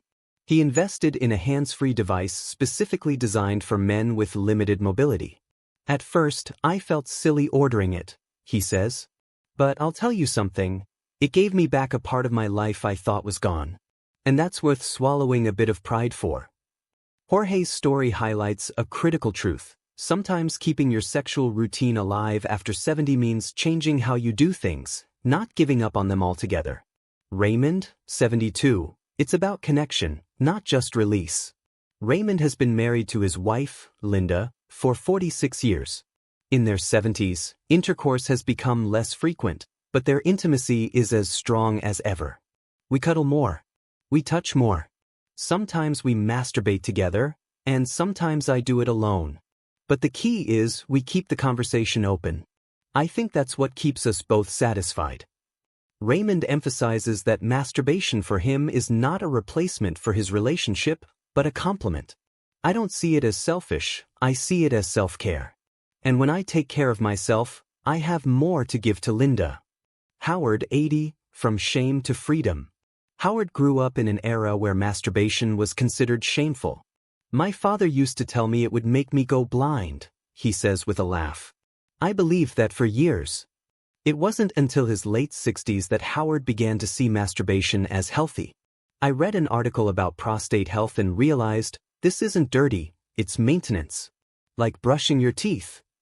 Now, Howard views his weekly solo sessions as part of his wellness routine. I'm 80 years old, and I've never felt more in control of my body. If I could tell younger men one thing, it's this: don't let shame rob you of something that can bring you joy. David, 75, when desire fades. Not every man maintains the same interest in sexual activity as he ages. David, a retired teacher, says his libido dropped sharply after 70. I don't have the same drive I used to, and honestly, I'm fine with that. But I still see the value in keeping that part of my body active. So even if I'm not in the mood, I'll have a short session once in a while, just for the health benefits. David's story is a reminder that sexual activity in later life doesn't have to be driven by passion alone. It can be a conscious choice for long-term well-being. The common threads. When you strip away the details, these stories share several common themes. Adaptability, whether through devices, new techniques, or shifting mindsets, these men have adapted to their changing bodies. Self-acceptance, they've learned to drop the guilt and shame that often surround sexuality in later life. Holistic view, masturbation is seen not just as pleasure, but as a component of health and well-being. Connection, even when done alone, the benefits often ripple out into their relationships and social lives. Why these voices matter? For men over 70 watching this, hearing from peers can be far more impactful than hearing from doctors or health experts alone. It removes the sense of isolation and normalizes the conversation. When you realize that other men your age, men from different backgrounds, cultures, and physical conditions, are still finding value in masturbation, it opens the door for you to explore what works for you without judgment. The takeaway: these men's stories show that sexual health after 70 is not a one-size-fits-all path. For some, it's about keeping desire alive. For others, it's about staying physically healthy or emotionally balanced. The methods vary, the frequency varies, and the motivations vary, but the constant is that they're all making conscious, informed choices that fit their lives. Myths, misconceptions, and straight talk. If there's one thing that can derail healthy habits faster than bad information, it's myths. And when it comes to older men and masturbation, the myths run deep. Some have been passed down for generations, whispered in locker rooms, reinforced by outdated religious warnings, or even printed in old medical manuals that would be laughable if they weren't so damaging. Others are more modern, fueled by internet forums, clickbait headlines, and health gurus who speak with confidence but little evidence. For men over 70, these myths can do real harm. They create unnecessary guilt, stop people from seeking the benefits they could enjoy, and even lead to worse overall health by encouraging avoidance instead of healthy engagement. So here, we're going to dismantle these myths, not just with cold facts, but with humor, science, and the straight talk you'd get from a trusted friend who's been there. Myth number 1, it's too late for me. This is probably the most common misconception I hear from older men. The idea that masturbation, sexual activity, or sexual pleasure is something you age out of. Let's be clear, there is no expiration date on sexual health. Your body may change. Your libido may fluctuate. Your physical stamina may be different than it was in your 20s. But none of that means you have to stop, unless you decide to stop. In fact, as we've discussed in earlier sections, continuing to stimulate your sexual response, even gently, even occasionally, can help keep tissues healthy, circulation active, and hormone balance steadier. It's like stretching. Stop doing it completely, and you get stiffer over time. Walter, from section 14, said it best: "I'm not chasing my 25-year-old self. I'm just keeping the engine running." Myth number 2, it's selfish or sad. Many men in their 70s grew up in a time when masturbation was portrayed as something shameful or pitiful, the thing you do when you can't get the real thing. That idea still lingers. Here's the truth: masturbation isn't a replacement for intimacy, it's a form of self-care. And self-care doesn't take away from relationships, it supports them. In fact, many men report that when they take care of their own sexual health, they're more confident, less stressed, and more affectionate with their partners. This isn't selfishness. It's maintenance. You wouldn't call brushing your teeth selfish, would you? Same principle. Myth number 3, it will make me weak. This one's ancient. You can find versions of it in 19th century pamphlets warning that self-abuse would sap your strength, cause muscle wasting, or even shorten your life. In reality, for a healthy man, masturbation burns a small number of calories, triggers beneficial hormonal responses, and can actually help improve sleep quality, all of which contribute to better daily energy. The only time it becomes draining is if it's excessive to the point of physical fatigue, which is why frequency matters. But moderate, mindful masturbation? It's not going to make you weak, it may actually help you feel stronger. Myth number 4, it causes prostate problems. This one's tricky because it's rooted in misunderstanding. There is no credible medical evidence that masturbation increases your risk of prostate cancer. In fact, Multiple studies have found that regular ejaculation may help lower prostate cancer risk by helping clear out potential irritants from the gland. A 2016 Harvard study found that men who ejaculated at least 21 times per month had a lower risk of prostate cancer compared to those who did so less frequently. Now, that doesn't mean every man over 70 should be aiming for that number, but it does underline that the act itself is not harmful to your prostate. Myth number 5. I don't get as hard, so there's no point. This myth is like saying, I can't run as fast, so I shouldn't walk. Erections may be less firm or take longer to achieve in your 70s. That's part of normal aging. But sexual pleasure doesn't vanish just because the mechanics change. Even partial erections, or stimulation without an erection, can still trigger orgasm and provide health benefits. And with techniques like edging, toys, or different positions, you might even discover new forms of pleasure you hadn't explored before. Myth number 6. It's not manly to need lubrication or toys. Listen, using tools to get the job done isn't a sign of weakness. It's a sign of intelligence. Athletes use knee braces. Golfers use gloves. Why should sexual health be any different? Lubrication can make the experience more comfortable, especially since skin tends to be thinner and more sensitive with age. Toys or devices can help if you have arthritis, reduced grip strength, or just want variety. Far from being unmanly, adapting to your needs is the most manly thing you can do. It shows you know your body and aren't afraid to work with it. Myth number 7. If my libido is lower, I should just accept it. Yes, libido changes with age. But if your desire has dropped suddenly or drastically, it might be a sign of an underlying health issue like low testosterone, depression, or cardiovascular problems. Masturbation isn't just about pleasure, it's also a way to monitor your sexual health. If something feels off, don't just accept it. Bring it up with your doctor. Sometimes, a simple change in medication or lifestyle can restore interest and function. Myth number 8. It's only for single men. Plenty of married or partnered men masturbate, happily and without guilt. For many, it's a supplement to their shared intimacy, especially if their partner has a different libido, is dealing with health issues, or simply isn't in the mood. Raymond from Section 14 spoke openly about this. It's not about replacing my wife. It's about taking care of myself so I can be fully present when we are together. Myth number 9. It's just a physical act. Masturbation is physical, yes, but it's also mental and emotional. It can help relieve stress, improve sleep, boost mood through endorphin release, and even spark creativity. Many men find that solo time is also reflective time. A few minutes to focus inward and reconnect with themselves. Myth number 10. Talking about it is embarrassing. The final myth is the one that keeps all the others alive. The belief that discussing masturbation is somehow improper for older men. That silence is what lets misinformation thrive. The more we normalize open, respectful conversation, the easier it becomes to share tips, address problems early, and embrace sexual health as a lifelong priority. The straight talk. You don't have to believe every claim you've heard over the years. In fact, most of them are wrong.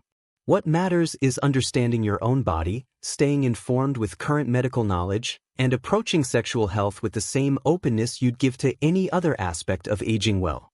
These myths have kept too many men from enjoying a part of life that can bring joy, connection, and health benefits well into their 70s, 80s, and beyond. It's time to let them go.